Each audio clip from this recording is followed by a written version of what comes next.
Good morning বন্ধুরা, দাঁড়াও শোনো। পারলে পাখির ডাকের আওয়াজের সাথে সুন্দর একটা ঝলমলে সকালের শুভেচ্ছা জানিয়ে আমি দিনটা শুরু করলাম, সেটাই তোমাদের সাথে শেয়ার করছি সবটা।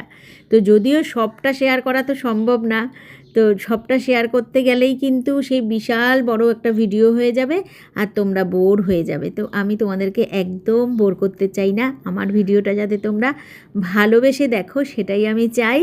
তো এতদিন যেটা হয়ে আসছে তোমরা আমাকে ভালোবেসেই দেখে যাচ্ছ। তো যাই হোক, তার জন্য অসংখ্য অসংখ্য ধন্যবাদ জানাচ্ছি।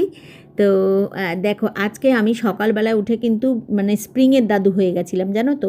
তো দেখো এখন কিন্তু আমি মোটামুটি রান্না প্রায় আমার হয়ে গেছে। সকালে উঠে তাড়াতাড়ি ঘরের বাসি কাজটা করলাম, নিজে ফ্রেশ হলাম, সময় লাগে না বলো। তারপরে দেখো এই যে অবস্থাটা দেখেছো, আজকে আমি যে নিজে হাতে এই কাজটা করিনি তার জন্য এই অবস্থাটা হয়ে গেছে। যদিও মার মনে নেই, মাকে বলেছি আজকে তুমি রুটিগুলো একটু বেলে দাও, মেখে আমি দিয়েছি। তো যাই হোক, একটা কাপড় পেতে নিয়ে আমি সবসময় রুটিগুলো বেলতে হয়, তো এটা আর মনে ছিল না। যাই হোক, এই কাজটা যখন হয়ে গেছে এগুলো পরিষ্কার আমি করে নিই। পরিষ্কার করতে আর মা ওদিকে সবজিটা ধুয়ে দিচ্ছে। আমি বললাম চট করে আমি একটু বাইরে থেকে ঘুরে আসি। তো জানোই তোমরা, কাজ করতে করতে একটু ব্যালকনিতে চলে আসি। রাজুদা গাড়িটা ঠিকঠাক করছে, বাবা বেরোবে না। যেদিন সকালে বাবা বেরোয় না সেদিনকে একদম মানে চরকি লেগে যায়, আমারই বেশি হয়। তো যাই হোক, সব কিন্তু মোটামুটি হয়ে গেছে। রুটি হয়ে গেছে, ভাত হয়ে গেছে, মেয়েকে খাবার দিলাম রুটি ভাজা, ডিমের অমলেটের ঝোল। মেয়ে বললো ডিমের অমলেটের ঝোলটা কিন্তু আমি এখন খাবো না, আর রাবড়ি দিয়েছিলাম একটু, তো মেয়ে উঠিয়ে দিল। আমি বললাম ঠিক আছে। আর ভাত ভাজা আর ডিমের অমলেটের ঝোল দিয়ে বাবাকে খাবারটা দিয়ে দিলাম।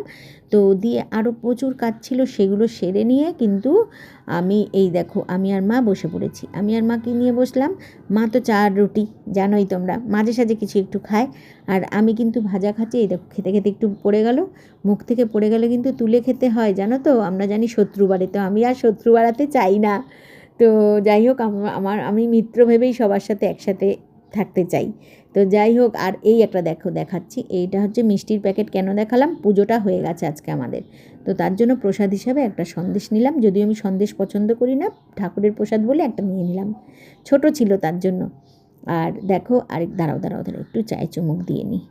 বাবা, অনেক দিন পরে একটু গরম চা খেতে পারলাম, জানো তো। আর বাইরের বৃষ্টিতে ভেজা ভেজা একটা দিন, আর তার মধ্যে গরম গরম চা, বেশ সুন্দর লাগছে কিন্তু খেতে, জানো তো। আর জানি না, বাইরের ওয়েদারটা তো এখন ঝলমলে, জানি না কোন সময় রূপ চেঞ্জ করে ফেলবে।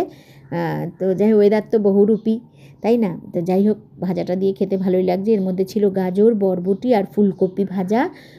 খুব সুন্দর একটা স্মেল, ফুলকপির স্মেল, বরবটির একটা স্মেলও বেরোচ্ছে। তো যাই হোক, আমি খাবারটা খেয়ে নিই। আর তোমরা কে কী করলে আর কেমন লাগলো আমার ভিডিওটা অবশ্যই কমেন্টে জানিও। তো টাটা, আরেকটা অন্য কোনো ভিডিওতে দেখা হচ্ছে। আরেকবার একটু চাটা খেয়ে নিই, ঠিক আছে। দাঁড়াও, আজকে অনেক দিন পরে একটু গরম গরম চা খাচ্ছি, জানো তো।